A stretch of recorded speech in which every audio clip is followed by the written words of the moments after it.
These fascinating photos reveal how reminders of the First World War are still etched into the British countryside 100 years later.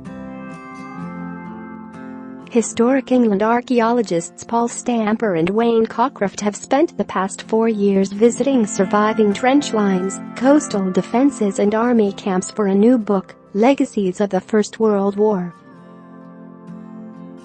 They have also documented the remnants of munitions factories, airfields, POW camps and sound mirrors, 15 feet tall concrete constructions placed along the coast to give early warnings of incoming Zeppelins.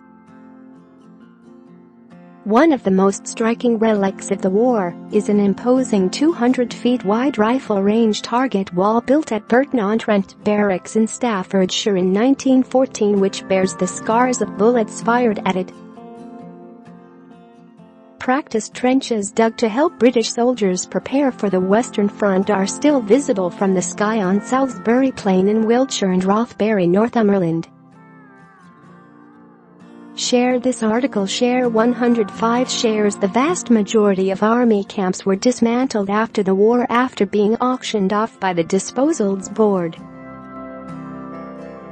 However, a humble hut that avoided this fate can still be found at Cannock Chase in Staffordshire, where the barracks could hold 40,000 men.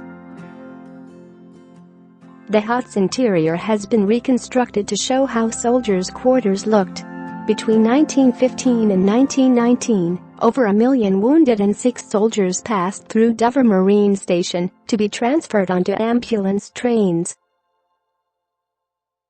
The railway station was closed to the public in 1994, but its entrance has been protected under Grade 2 listed status. A sound mirror at Fan Bay Battery in Kent was used to identify the sound of Zeppelins and German vessels up to 25 miles away from the coast. 47-acre Sea Gardens in Tynemouth was built towards the end of the war to provide watching eyes for 2 gun turrets on Tyneside following Zeppelin attacks.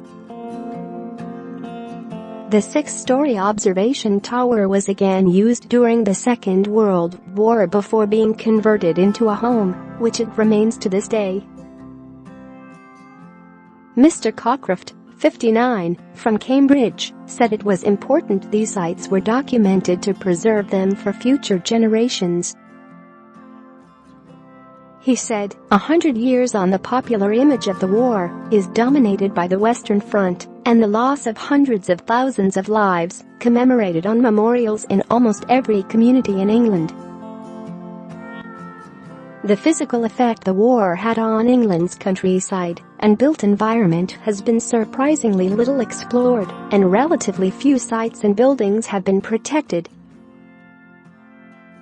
In the immediate aftermath of the war, there was a concerted effort to move on, and most airfields were quickly shut down, with army camp huts being sold off at auction and dismantled for parts. It was only in the early 1990s that English heritage experts began research on the First World War in the context of studies of airfields, coastal fortifications, hospitals, and munitions factories and the like.